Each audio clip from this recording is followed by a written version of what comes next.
ஜெபம் என்று சொன்ன உடனே ஏதோ ஒன்று மனப்பாடம் பண்ணி வச்சு அவளுடைய இருதயத்தில் இருக்கிறதெல்லாம் போய் கொட்டிட்டு வரும்போது அப்பாடா அப்படின்னு வராங்கல்ல, அதுக்கு பேர் ஜெபம் கிடையாது. ஜெபம்னு சொன்னால் முதல்ல அது தேவனோடு கூட இருக்கிற ஒரு உறவு, ஒரு ரிலேஷன்ஷிப். தெரியுங்களா? 2 பேர் உறவு ஒரு ஆள் தனியாக செய்ய முடியாது, 2 பேர் வேணும். அப்போ தேவனோடு கூட எனக்கு இருக்கக்கூடிய ஒரு உறவு, தேவனுக்கும் எனக்கும் ஏற்படக்கூடிய ஒரு கனெக்ஷன், எனக்கும் தேவனுக்கும் ஏற்படக்கூடிய ஒரு தொடர்பு, இன்னும் நிறைய வார்த்தைகள் இருக்கு. ஆமென். இப்போ இந்த வார்த்தைகள் எல்லாமே ஜெபத்தை குறிக்கிறதாக இருக்கிறது. ஆனால் இன்னைக்கு நாம ஜெபிக்கிற ஜெபத்தை கொஞ்சம் திரும்பி பாருங்க. நீங்கள் ஜெபிக்கிற ஜெபத்தில் முதல்ல உங்களுக்கு தேவனோடு கூட தொடர்பு இருக்குதா?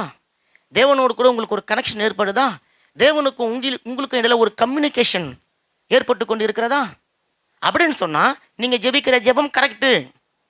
அப்போ ஜெபம் ஒரு கிறிஸ்துவனுடைய வாழ்க்கையில், இயேசு கிறிஸ்துவின் ரத்தத்தினால மீட்கப்பட்ட ஒரு மனுஷனுடைய வாழ்க்கையில் அது ஒரு பாஸ், ஒரு பேசிக்கான ஒரு காரியமாக இருக்குது.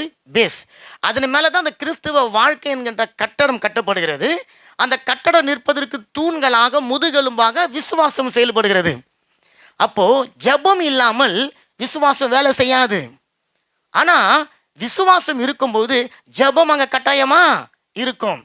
2வது, ஜெபம் இல்லாத வாழ்க்கை மரித்து போன ஒரு சரீரத்திற்கு சமம். ஜெபம் இல்லாத ஒரு மனுஷனுடைய வாழ்க்கை கூரை இல்லாத ஒரு வீடு. அதுக்கு நீங்கள் ஜெபிக்காமலே இருந்துடலாம், அப்படிதானுங்களே? அதனால் முதல்ல ஜெபம் நம்மளுடைய வாழ்க்கையை மாற்றணும். முதல் விஷயம் ஜெபம். 2வது, ஜெபம் என்பது தேவனோடு கூட பேசுறதுங்க. அவங்க சொன்னாங்க பாருங்க, தேவனோடு கூட பேசுவது. நீங்கள் பேசுவீங்க, அவர் உங்களுக்கு பதில் கொடுப்பார். அவர் பேசுவார், நாம் அவருக்கு பதில் கொடுப்போம். சில நேரங்கள் அவர் உங்களை கேள்வி கேட்பார், நீங்கள் பதில் கொடுக்குறீங்க.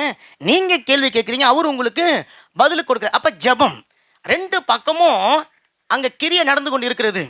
இப்போ நல்லா கவனிச்சிங்கன்னா அந்த இடத்துல உண்மை மாத்திரம்தான் இருக்கும். ஏன்னு சொன்னால் உங்களுடைய ஜெபத்தை கேட்கிறவர் உண்மையாகவே உங்கள் கூட இருக்கிறாருங்க.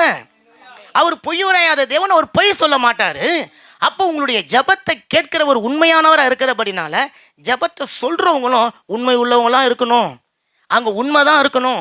மனுஷங்கிட்ட பொய் சொல்கிற மாதிரி, மனுஷங்கிட்ட மாய்மாலம் பண்ணுற மாதிரி தேவனிடத்தில் ஏமாற்றி பொய் சொல்கிற முடியாது. ஆண்டவருடைய இருதயத்தில் யாரும் இலக்க பண்ணி விட முடியாது, யாரும் ஆண்டவருடைய இருதயத்தில் மாற்றி விட முடியாது.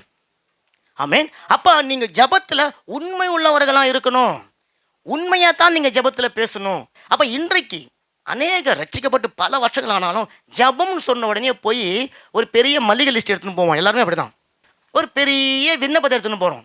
அப்போ ஜெபம் என்றால் என்னென்னு தெரியல, விண்ணப்பம் என்றால் என்னென்னு தெரியல. ஜெபம் விண்ணப்பம் கிடையாது, விண்ணப்பம் ஜெபம் கிடையாது.